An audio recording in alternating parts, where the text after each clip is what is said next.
நட்சத்திரத்திலிருந்து வெங்கடேஷ் ஐயா அவங்களை வருக வருக என வரவேற்கிறோம். அவர் 4ஆம் பாவத்தை பற்றி சிறப்பு கருத்துக்களை பதிவு பண்ண வரும்படி கேட்டுக்கிறோம்.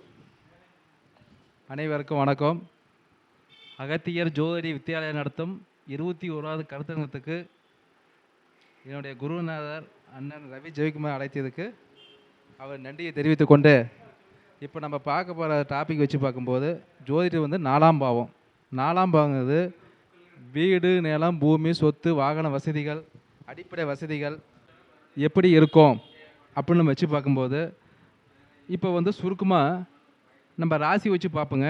இப்போ வந்து உதாரணத்துக்கு வந்து நம்ம மேச ராசி எடுத்துக்கலாம். மேச ராசிக்கு அதிபதி யாருன்னு பார்த்தா செவ்வாய். அந்த செவ்வாய் என்ன பண்ணுறாரு, கடகத்தில் போய் செவ்வாய் வந்து நீசம் அடைகிறாரு. நீசம் அடையும் போது நம்ம ஜாதகம் பார்க்க வரும்போது செவ்வாய் திசையில் வந்து வீடு கட்டலாமான்னு கேள்வி கேட்பாங்க நம்மளை.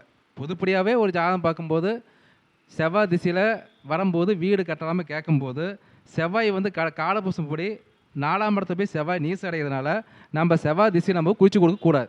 ஏன்னா கடகத்தில் செவ்வாய் நீசம் அடைகிறதுனால முக்கியமாக வீடு கட்டுறதுக்கு வந்து சந்திரன் திசை, சுக்கிரன் திசை, குரு திசை, இந்த திசை வந்தால் நம்ம வீடு கட்டுறது நம்ம கண்டிப்பாலும் குறித்து கொடுக்கலாம்.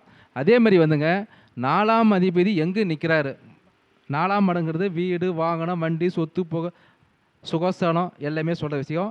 4ஆம் அதிபதி லக்னத்திலே உட்காந்துட்டாருன்னா அவர் எப்போ பார்த்தாலும் வண்டி மேலே ஆசை வந்து அதிகமாக இருக்கும். வீடு, வாகனம், தாய் மேலே பாசம் அதிகமாக இருக்கும். அதே மாதிரி சுகஸ்தானம் மேலே என் உடம்பு எப்படி இருக்கும், நல்லா இருக்குமா, அடிக்கடி உடம்பை பற்றியே கேள்வி கேட்டுட்டு இருப்பார். 4ஆம் அதிபதி லக்னத்தில் இருந்தால். அதே மாதிரி வந்துங்க 4ஆம் அதிபதி 2ல் இருந்தால் குடும்பத்துக்கோசம் அதிகமாக கஷ்டப்படுவார். வெளியூர் போய் சம்பாதிச்சு வந்து குடும்பத்துக்கு வந்து பாடுபடுவார். 4ஆம் அதிபதி 2ல் இருந்தால். 4ஆம் அதிபதி 3ல் இருந்துச்சுன்னா இளைய சகோதர ஸ்தானம், கூட பிறந்தது சகோதரன் சகோதரிகளுக்கு வந்து பாசம் அதிகமாக இருக்கும். அதேமாதிரி வந்து அவங்களுக்கு சம்பாரித்து பைக்கில் போய் குறுகித்தூர் பையனும் 3ஆம் இடம் அதிகமாக போயிட்டு வந்துட்டு அவங்களுக்கு வந்து உதவி பண்ணுவார். 4ஆம் அதிபதி 3ல் வந்தால். 4ஆம் அதிபதி 4ல் இருந்துட்டாவே காரில் போய் பயணம் பண்ணுறதுங்க, வெளியூர் காரு சம்மந்தப்பட்டது இது மேலே வந்து பயணம் பண்ணிட்டு வந்து பணத்தை கொடுப்பாரு. 4ஆம் அதிபதி 5ல் இருந்துட்டாவே 5ஆம் இடங்கிறது வெளியூர், அதே மாதிரி வந்து அவருடைய அறிவு திறமைகள் அதை வச்சு பணம் சம்பாதிக்க இடம். 4ஆம் அதிபதி 6க்கு போயிட்டாவே அவர் வந்து அவர் பேரில் வந்து வீடு வாங்கக்கூடாது. ஏன்னா 6ஆம் இடங்கிறது மனைவி ஸ்தானம்.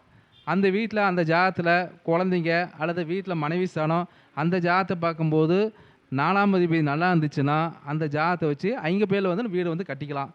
அவருக்கு இருக்கும்போது அப்படி கையில் பணம் இருந்தால் கூட 6ஆம் இடங்கிறது இஎம்ஐ போட்டுக்கலாம். கடன் வாங்கி அல்லது வெளியே பணம் வாங்கி கட்டிட்டோம்னா அவருக்கு வந்து உடம்பு பாதிப்பு எதுவுமே கொடுக்காது.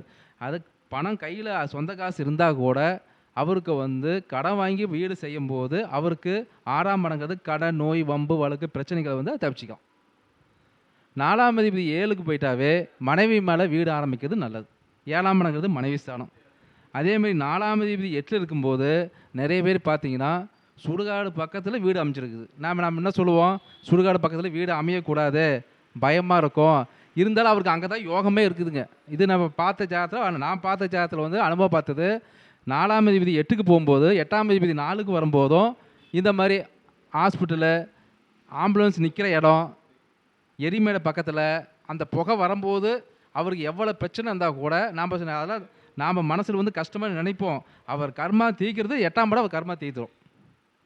4ஆம் அதிபதி 9 இருக்கும்போது அந்த வீட்டில் தகப்பன் பேர் இருந்தாரா தகப்பன் ஜாதத்தை வச்சு ஆராய்ச்சி பண்ணி அவர் பேரில் வீடு ஆரம்பிச்சிக்கலாம். 4ஆம் அதிபதி 9ல் வரும்போது.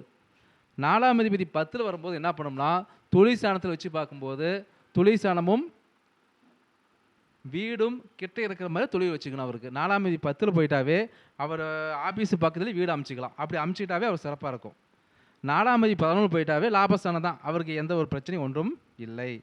4ஆம் அதிபதி 12ல் நிற்கும்போது அதுவும் மறைவு ஸ்தானத்தில் தான் வந்து 4ஆம் அதிபதி நிற்பார்.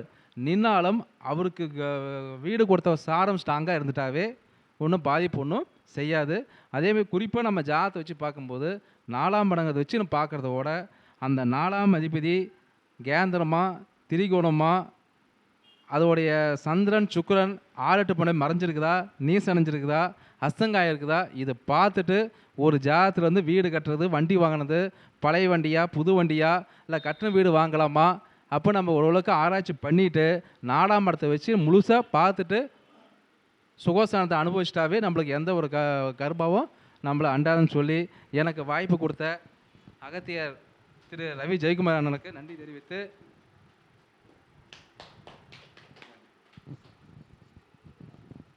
நாலாம் பாவத்தை பற்றி ஒவ்வொரு பாவத்தோடு சந்திச்சா என்ன பலனை தரும் அப்படிங்கிறத ஜோதிட கருத்துக்களை அருமையாக பதிவு பண்ண வெங்கடேஷ் ஐயாவை பாராட்டி பொன்னாடை போத்த ஐயா வாங்க, 2 பேர் வாங்க, 3 பேருமே வாங்க, அப்படியே வந்துச்சோம் வாங்க.